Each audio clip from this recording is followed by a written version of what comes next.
প্রেমিকের সাথে কখনো স্বামীর তুলনা করো না।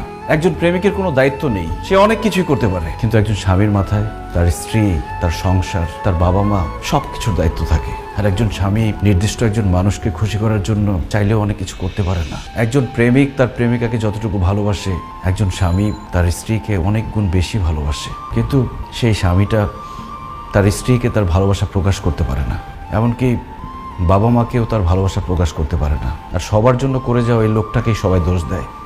ওই যে কথায় আছে না, যে করে বেশি তার দোষও বেশি। আমি তোমার পাশে শুয়ে থাকি, কিন্তু তারপরও তোমার সাথে হাসি মুখে কেন কথা বলি না? কারণ আমি তখন চিন্তা করি, আমি ভাবি যে আমার বউটার মুখে সবসময় হাসি কিভাবে ধরে রাখতে পারবো। ওই দিন তুমি সাজগোজ করে নতুন শাড়ি পরে আমার সামনে এসেছিলে, আর আমি তোমার প্রশংসা করিনি বলে তুমি আমার উপর রাগ করেছো। কিভাবে আমি তোমার প্রশংসা করব? আমি তো তখন ভাবছিলাম যে আমি কিভাবে আমার বউকে আরেকটা নতুন শাড়ি কিনে দিতে পারবো, কিভাবে আমার বউটা সবসময় সাজগোজ করে থাকতে পারবে, সেটা নিয়ে ভাবছিলাম। আমি প্রশংসা করতে পারিনি এই জন্য।